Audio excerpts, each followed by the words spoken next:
Hello friends, എല്ലാവർക്കും അർച്ചന ചേച്ചി LLB സീരിയലിന്റെ ലേറ്റസ്റ്റ് എപ്പിസോഡ് റിവ്യൂയിലേക്ക് സ്വാഗതം. അങ്ങനെ അർച്ചന ആ കാട്ടിനുള്ളിൽ നിന്നും എങ്ങനെയെങ്കിലും രക്ഷപ്പെടണമെന്ന് ആലോചിച്ചു പോകുന്നുണ്ട്. എന്നാൽ വഴി അറിയാതെ അർച്ചന ആ കാട്ടിനുള്ളിൽ വീണ്ടും പെട്ടുപോവുകയാണ്. എങ്ങോട്ട് പോകണമെന്നറിയാതെ അങ്ങനെ ടെൻഷൻ അടിച്ച് അർച്ചന നിൽക്കുകയാണ്. അപ്പോഴാണ് അങ്ങോട്ടേക്ക് ആ രക്ഷകൻ വീണ്ടും വരുന്നത്. അർച്ചന എന്നിട്ട് പറയുന്നുണ്ട്, നിങ്ങൾ ഇവിടെ ഉണ്ടായിരുന്നോ? നിങ്ങളെ ഞാൻ എത്ര തെരഞ്ഞു. ഇതിനുള്ളിൽ നിന്നും പുറത്തു കടക്കാൻ എന്നെയൊന്ന് നിങ്ങൾ സഹായിക്കണം. വാഹനങ്ങളുള്ള ഏതെങ്കിലും ഒരു സ്ഥലത്തേക്ക് എന്നെ ഒന്ന് കൊണ്ടുപോകണം. നിങ്ങൾക്ക് ഈ സ്ഥലം നന്നായിട്ട് അറിയുന്നതല്ലേ, നിങ്ങളൊന്ന് എന്നെ സഹായിക്കണമെന്ന് അർച്ചന പറയുമ്പോ അർച്ചനയുടെ അടുത്തേക്ക് ആ രക്ഷകൻ വരികയാണ്. അർച്ചന അപ്പൊ പറയുന്നുണ്ട്, ഈ അതിരാവിലെ തന്നെ നിങ്ങൾ മദ്യപിച്ചിട്ടുണ്ടോ? എന്തായാലും ശരി, നാട്ടിലേക്കൊന്ന് പോവാൻ എന്നെ നിങ്ങളൊന്ന് സഹായിക്കണമെന്ന് അർച്ചന പറയുന്നുണ്ട്. രക്ഷകൻ അപ്പൊ പറയുന്നുണ്ട്, ഭവതി രാവിലെ ഒന്നും കഴിച്ചില്ലല്ലോ, ബ്രേക്ക്ഫാസ്റ്റ് കഴിച്ചിട്ട് പോവാമെന്ന് പറയുമ്പോ അർച്ചന പറയുന്നുണ്ട്, എനിക്കൊന്നും വേണ്ട, എനിക്ക് ഇവിടെ നിന്നൊന്ന് പുറത്തേക്ക് പോയി കിട്ടിയാൽ മതി എന്ന് പറയുമ്പോ രക്ഷകൻ പറയുന്നുണ്ട്, ഭവതി നല്ല പേടിച്ചിട്ടുണ്ടല്ലോ, ഇന്നലെ രാത്രി മുഖത്ത് കാണാത്ത ഭയമാണല്ലോ, എന്നെ കണ്ടിട്ടാണോ നിങ്ങൾക്ക് ഈ ഭയം? നിങ്ങൾ പേടിക്കൊന്നും വേണ്ട, ഞാൻ ഈ കാട്ടിലെ മൃഗമൊന്നുമല്ല, ഒരു മനുഷ്യൻ തന്നെയാണ് എന്നൊക്കെ രക്ഷകൻ പറയുമ്പോ അർച്ചന പറയുന്നുണ്ട്, എനിക്ക് നിങ്ങളെ പേടിയൊന്നുമില്ല, നിങ്ങൾക്ക് അങ്ങനെ തോന്നുന്നതാവും, അവളൊന്ന് എന്നെ സഹായിക്കുമെന്ന് അർച്ചന വീണ്ടും പറയുമ്പോ ആ രക്ഷകൻ ഒന്നും മിണ്ടാതെ ആ ടെന്റിനകത്തേക്ക് പോവുകയാണ്. അർച്ചനയാണെങ്കിൽ ആ രക്ഷകന്റെ ഉദ്ദേശം എന്താണെന്ന് മനസ്സിലാവാതെ ടെൻഷനായി അങ്ങനെ നിൽക്കുന്നുണ്ട്. മഞ്ജുവും രമ്യയും രാവിലെ ചായ ഉണ്ടാക്കിക്കൊണ്ടിരിക്കുകയാണ്. അപ്പോഴാണ് അങ്ങോട്ടേക്ക് ഉണ്ണിമോള് വരുന്നത്. ഉണ്ണിമോള് എന്നിട്ട് മഞ്ജുവിനോട് പറയുന്നുണ്ട്, അമ്മേ ചിന്നു ചേച്ചി ഇവിടെയൊന്നും കാണാനില്ല എന്ന് പറയുമ്പോ മഞ്ജു പറയുന്നുണ്ട്, അവള് റൂമിലെങ്ങാനും ഉണ്ടാവുമെന്ന്. ഉണ്ണിമോൾ അപ്പൊ പറയുന്നുണ്ട്, അമ്മേ റൂമിലൊന്നുമില്ല, ഞാൻ എല്ലാവരും നോക്കി എന്ന് പറയാണ്. രമ്യ അപ്പൊ പറയുന്നുണ്ട്, ശരി ഞാനൊന്ന് നോക്കട്ടെ എന്ന് പറഞ്ഞ് രമ്യ പോവുകയാണ്. മഞ്ജു ഇപ്പൊ മനസ്സിൽ ചിന്തിക്കുന്നുണ്ട്, ചിന്നു ഇത് എവിടെ പോയതാണ്, ഇനിയിപ്പോ അമ്മയെ പോലെ മകളും പോയോ എന്ന് ആലോചിക്കുകയാണ്. അങ്ങനെ രുക്കുവും അച്ചുവും പുറത്തിരിക്കുമ്പോഴാണ് അങ്ങോട്ടേക്ക് ഉണ്ണിമോളും രമ്യയും കൂടി വരുന്നത്. എന്നിട്ട് രുക്കുവിനോട് ചോദിക്കുന്നുണ്ട്, ചിന്നുവിനെ കണ്ടോ എന്ന്. ചുവപ്പ പറയുന്നുണ്ട്, ഇല്ല ഞങ്ങൾ കണ്ടില്ല, അവൾ മുറിയിലുണ്ടാവുമെന്ന് പറയാണ്. രമ്യപ്പ പറയുന്നുണ്ട്, മുറിയിലൊന്നുമില്ല, ഞാൻ നോക്കിയെന്ന് പറയുമ്പോ അച്ചു പറയുന്നുണ്ട്, അവൾ ഇവിടെ എവിടെയെങ്കിലും തന്നെ ഉണ്ടാവും, ഞാൻ പുറത്തൊന്ന് നോക്കാമെന്ന് പറഞ്ഞ് ഉണ്ണിമോളും അച്ചുവും കൂടി പുറത്തേക്ക് നോക്കാനായി പോകുന്നുണ്ട്. അപ്പോഴേക്കും അനന്തനും മുകുന്ദനും വരുന്നുണ്ട്. അവരും ചിന്നുവിനെ അന്വേഷിക്കുകയാണ്. എന്നാൽ അകത്തും പുറത്തും ചിന്നുവിനെ കാണുന്നില്ല. അതോടെ എല്ലാവർക്കും ടെൻഷൻ ആവുകയാണ്. മഞ്ജു ഇപ്പൊ പറയുന്നുണ്ട്, ചിന്നുഞ്ഞിപ്പോ അവിടുന്ന് സ്ഥലം വിട്ടതാണോ? അർച്ചന ചേച്ചി വരുമ്പോ നമ്മൾ എന്തു പറയുമെന്ന് ചോദിക്കുമ്പോ അനന്തം പറയുന്നുണ്ട്, ഈ ഒന്നും പറയണ്ട, കരിനാവ് വെച്ച് ഒന്നും പറയാതെ മിണ്ടാതിരുന്നാൽ മതിയെന്ന് പറയുന്നുണ്ട്. ഉപ്പ പറയുന്നുണ്ട്, എന്തായാലും ഞാനൊന്ന് ചിന്നുവിനെ വിളിച്ചു നോക്കാമെന്ന് പറഞ്ഞു ഫോൺ എടുത്ത് ചിന്നുവിനെ വിളിക്കുന്നുണ്ട്. റിങ് ചെയ്യുന്നുണ്ടെങ്കിലും ഫോൺ എടുക്കുന്നില്ല. അപ്പോഴാണ് അകത്ത് നിന്നും ഫോണിന്റെ റിങ് കേൾക്കുന്നത്. എല്ലാവരും തന്നെ അകത്തേക്ക് പോകുന്നുണ്ട്. ചിന്നു ഫോൺ അവിടെ വെച്ചിട്ടാണ് പോയിരിക്കുന്നത്. അഞ്ജു ഇപ്പൊ പറയുന്നുണ്ട്, ചേച്ചിയെ കാണാത്തത് കൊണ്ട് ഇനിയിപ്പോ ചിന്നു അന്വേഷിച്ചു പോയതായിരിക്കുമോ എന്ന് ചോദിക്കുന്നുണ്ട്. കേട്ട് രുക്കു പറയുന്നുണ്ട്, എങ്ങോട്ട് പോവാനാണ്? കരിമലക്കൊടിയിലേക്കോ? 18 വയസ്സുള്ള ഒരു പെണ്ണാണ്, അവള് തനിച്ച് കരിമലക്കൊടിയിലെ എന്ന സ്ഥലത്തേക്ക് പോയാൽ പിന്നെ എന്ത് സംഭവിക്കുമെന്ന് ഞാൻ പറയണ്ടല്ലോ എന്ന് രുക്കു പറയുമ്പോ എല്ലാവരും ആകെ ഷോക്കാവുകയാണ്. അപ്പൊ പറയുന്നുണ്ട്, ഇനി ചിലപ്പോ ചന്ദ്രകാന്തത്തിൽ അവൾ അച്ഛനെ കാണാനായി പോയിട്ടുണ്ടാവും എന്ന് ചോദിക്കുമ്പോ രുക്കു പറയുന്നുണ്ട്, ഞാൻ ഇപ്പോൾ വിളിച്ചു നോക്കാമെന്ന് പറഞ്ഞ് ചന്ദ്രയുടെ ഫോണിലേക്ക് വിളിക്കുകയാണ്. രുക്കു എന്നിട്ട് ചന്ദ്രയോട് ചോദിക്കുന്നുണ്ട്, ഏട്ടത്തി അങ്ങോട്ടേക്ക് ചിന്നു വന്നിരുന്നു എന്ന് ചോദിക്കുമ്പോ ചന്ദ്ര പറയുന്നുണ്ട്, ഇല്ല ഇങ്ങോട്ടേക്കൊന്നും വന്നില്ല എന്ന് പറയാണ്. ചന്ദ്ര എന്നിട്ട് വീണ്ടും പറയുന്നുണ്ട്, ചിന്നുവിനെയും കാണുന്നില്ലേ, അമ്മയ്ക്കൊപ്പം മോളും മിസ്സായോ? ഫോണ് പോലും എടുക്കാതെ അവളിത് എങ്ങോട്ടേക്ക് പോവാനാണ്? അമ്മയെ കാണാത്ത വിഷമത്തിൽ ചിലപ്പോ അവൾ എങ്ങോട്ടെങ്കിലും ഇറങ്ങിപ്പോയിട്ടുണ്ടാവും. കാലത്ത് പെൺകുട്ടികൾ തനിച്ചു പോയാൽ നമ്മൾ എന്തൊക്കെ ന്യൂസാണ് കേൾക്കുന്നത്. വല്ലവനും പൊക്കിയിട്ട് പോയിട്ടുണ്ടെങ്കിൽ പിന്നെ ഏതെങ്കിലും റെയിൽവേ ട്രാക്കിൽ നോക്കിയാൽ മതി, അവിടെ നിന്ന് ജഡമെങ്കിലും കിട്ടുമെന്ന് പറയുമ്പോ രുക്കു പറയുന്നുണ്ട്, ശരി ചേച്ചി ഞാൻ വിളിക്കാമെന്ന് പറയുമ്പോ ചന്ദ്ര പറയുന്നുണ്ട്, ശരി ചിന്നുവിനെ കിട്ടി വിവരം കിട്ടിയാലും ഇല്ലെങ്കിലും നീ എന്നെ വിളിക്കണമെന്ന് പറഞ്ഞ് ചന്ദ്ര ഫോൺ കട്ട് ചെയ്യാണ്. ഫോൺ കട്ട് ചെയ്തതിനു ശേഷം ചന്ദ്ര പറയുന്നുണ്ട്, അമ്മ എവിടെയോ പോയി തൊലഞ്ഞു, മോളും കൂടി ഇഞ്ഞ് തീർന്നു കിട്ടിയെങ്കിൽ എന്റെ വിഷമം മാറുമായിരുന്നു എന്ന് പറയാണ്. ചെന്നിട്ട് രുക്കുവിനോട് ചോദിക്കുന്നുണ്ട്, ചിന്നു അവിടെ എത്തിയോ എന്ന്. രുക്കു അപ്പൊ പറയുന്നുണ്ട്, ഇല്ല എന്ന്.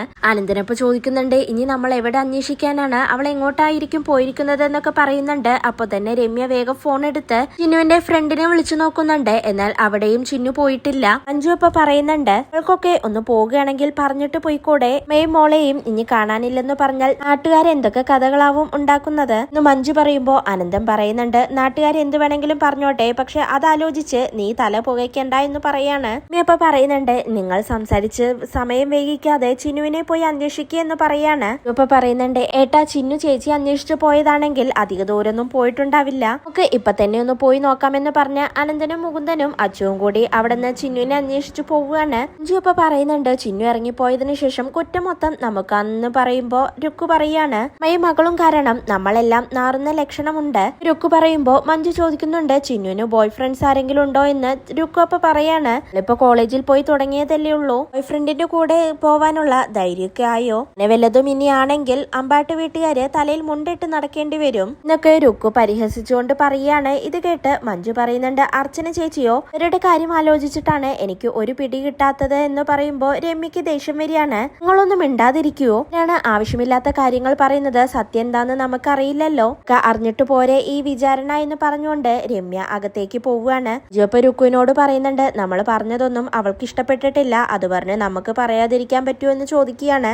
അപ്പൊ പറയുന്നുണ്ട്, അമ്മയുടെ മകളുടെയും മിസ്സിംഗ് കാരണം അമ്പാട്ട് വീട്ടിൽ എന്തായാലും ഒരു ഭൂകമ്പം പ്രതീക്ഷിക്കാമെന്ന് പറയുന്നുണ്ട്. അർച്ചനയാണെങ്കിൽ കാട്ടിനുള്ളിൽ നിന്നും പുറത്തേക്ക് കടക്കാൻ രക്ഷകന്റെ സഹായം ചോദിച്ചു നിൽക്കുകയാണ്. രക്ഷകനാണെങ്കിൽ നല്ല ഉറക്കത്തിലാണ്. നല്ല ഉറക്കത്തിലാണോ ഇനി എപ്പോഴാണ് എഴുന്നേൽക്കുക എന്നൊക്കെ ടെൻഷൻ അടിച്ചുകൊണ്ട് അർച്ചന അങ്ങനെ നിൽക്കുകയാണ്. അപ്പോഴാണ് അവിടെ ഒരു വെള്ളം ബോട്ടിൽ കാണുന്നത്. ആ വെള്ളം എടുത്ത് അർച്ചന എന്നിട്ട് അയാളുടെ മുഖത്തേക്ക് തെളിക്കുന്നുണ്ട്. പെട്ടെന്ന് അയാൾ എഴുന്നേറ്റുകൊണ്ട് അർച്ചനയോട് ദേഷ്യപ്പെടുകയാണ്. അർച്ചന ഇപ്പൊ പറയുന്നുണ്ട്, നിങ്ങൾ നല്ല ഉറക്കത്തിലാണ്, എനിക്ക് എങ്ങനെയെങ്കിലും ഈ കാട്ടിനുള്ളിൽ നിന്നും പുറത്തേക്ക് കിടക്കണം, നിങ്ങൾ എന്നെ സഹായിക്കണം, അതിനുവേണ്ടിയാണ് ഇങ്ങനെ ചെയ്തത്, സോറി എന്നൊക്കെ പറയുന്നുണ്ട്. രക്ഷകനപ്പ പറയാണ്, ഇന്നലെ നിങ്ങൾ സുഖമായി കിടന്നുറങ്ങിയില്ലേ, ഞാൻ ഉറങ്ങിയിട്ടുണ്ടായിരുന്നില്ല, എനിക്ക് കുറച്ചു നേരം ഉറങ്ങണം, ഉറങ്ങി എഴുന്നേറ്റിട്ട് പോവാമെന്ന് പറയാണ്. അർച്ചന അപ്പൊ തന്നെ ഫോൺ എടുത്തു നോക്കുന്നുണ്ട്. ഫോണിലാണെങ്കിൽ ചാർജ് ഇല്ലാതെ ഓഫായി കിടക്കുകയാണ്. പിന്നീട് അർച്ചന കൈകൂപ്പിക്കൊണ്ട് രക്ഷകനോട് പറയുന്നുണ്ട്, നിങ്ങൾ എന്നെ ഒന്ന് സഹായിക്കണം, എനിക്ക് ഇതിൽ നിന്നും എങ്ങനെയെങ്കിലും ഒന്ന് പുറത്ത് കിടക്കണം, ഇവിടെ നിൽക്കുന്ന ഓരോ നിമിഷവും എനിക്ക് ടെൻഷനാണ്, പ്ലീസ് എന്നെ ഒന്ന് ഹെൽപ്പ് ചെയ്യ് എന്ന് പറയുമ്പോ രക്ഷകൻ പറയുന്നുണ്ട്, നിങ്ങൾക്ക് നല്ല ടെൻഷൻ ഉണ്ട്